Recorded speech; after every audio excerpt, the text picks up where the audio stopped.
Hi everyone, I'm Amna Nawaz in New York. Well, President Trump's announcement this morning, suddenly and unexpectedly, that transgender Americans would no longer be allowed to serve in the military in any capacity has sent shockwaves through not only the community but the rest of the country.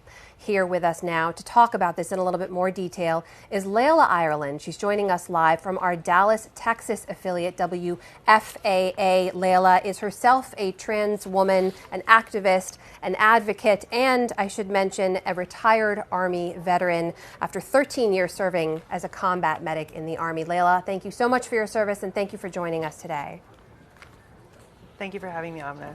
I have to ask you right off the bat, you are a veteran, you are a trans American. What did you think when you first heard the announcement this morning? You know, I woke to the news and it was very interesting. I thought my phone was buzzing because I was having family members message me and ask me what I was going to do for this weekend. But the news was very disheartening,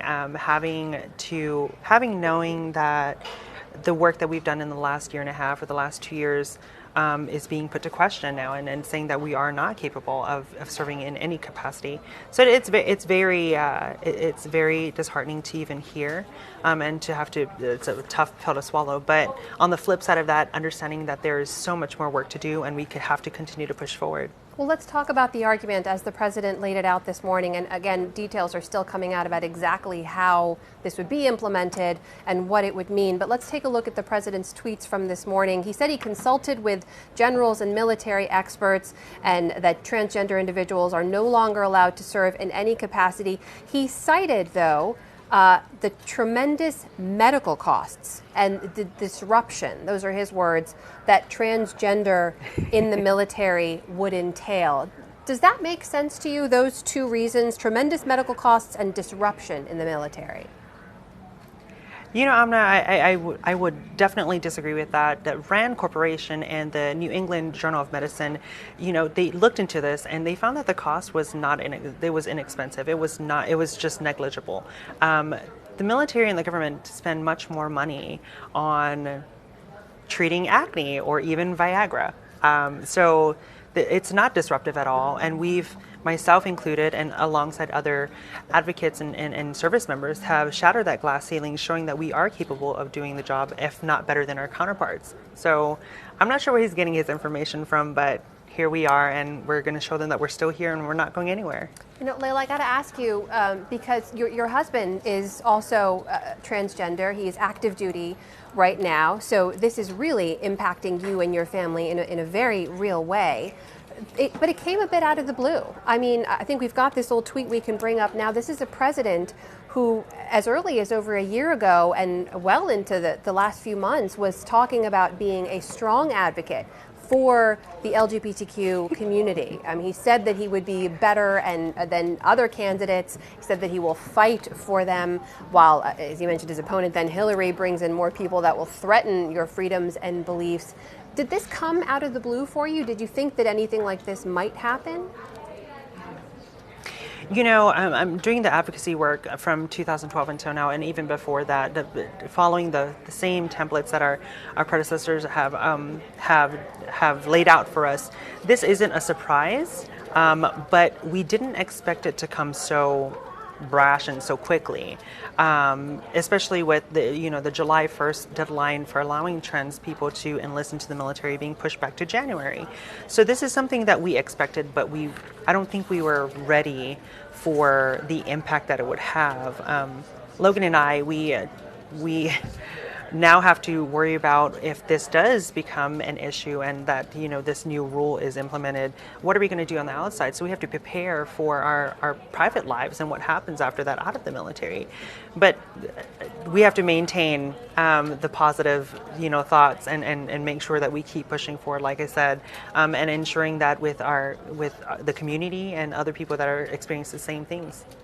Laila, help us understand a little bit, because you served for 13 years in the Army, but it wasn't until last year that then Secretary of Defense Ash Carter actually put into a place that allowed transgender Americans to openly serve in the military. So what was it like for you to be serving before that?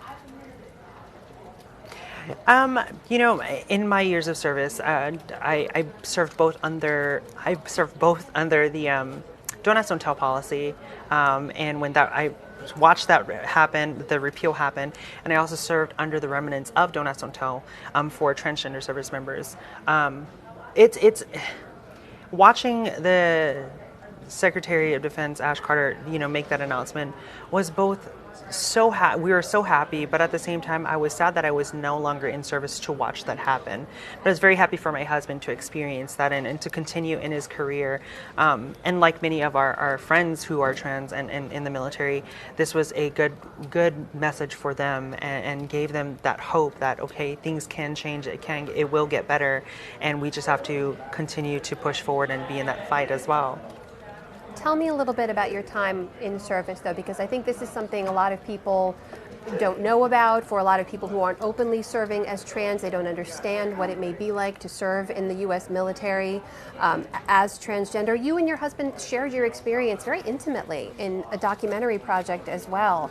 Help us understand a little bit about what it was like to serve.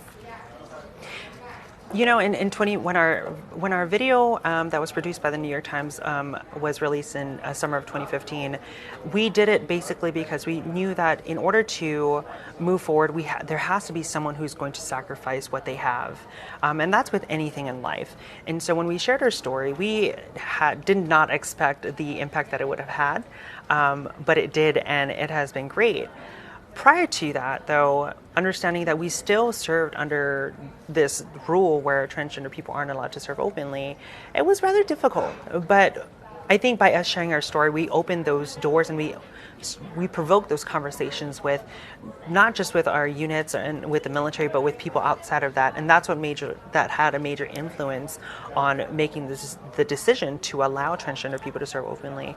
The op-doc, you know, from New York Times, it features the contrast in our situation, both Logan and I, how his unit was very supportive and mine wasn't so much. But it also taps on the relatability factor with family members and what it feels like to come home from a deployment or to be waiting for that spouse to come home from a deployment, and just being there. So there's a lot of lenses to look from at when you're watching that the op-doc, but that was our whole purpose of that, and sharing our story has been the most humbling experience that we could have ever done.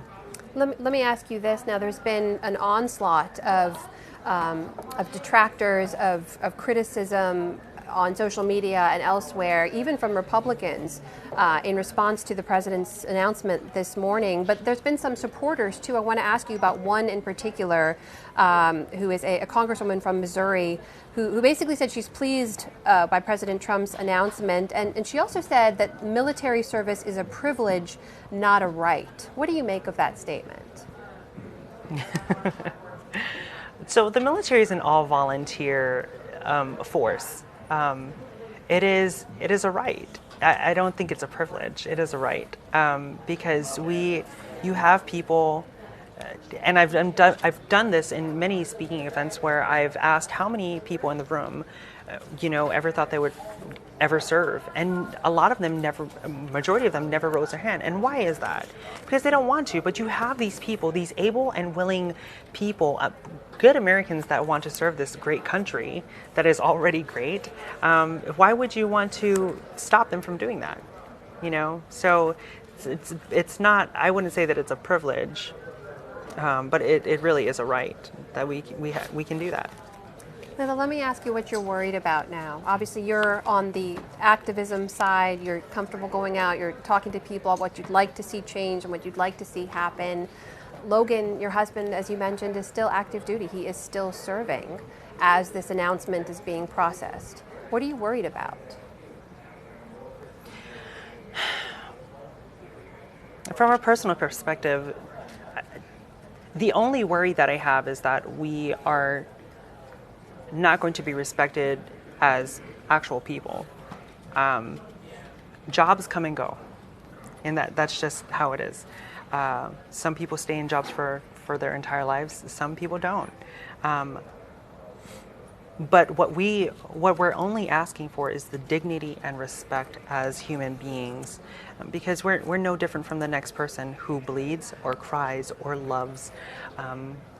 We all do the same. So just having that respect as a person, that we I don't know how else to put it. We just need to be seen as ourselves and be respected as that. Are you worried that the thousands of Americans who are currently serving openly as trans could face some backlash or some criticism because they felt comfortable being open about who they were after the announcement last year? Are you worried about what the currently serving community could face? I'm actually not. As a leader in the trans military community, I'm the membership director of a nonprofit trans military group. And so listening to our members is at the forefront for me.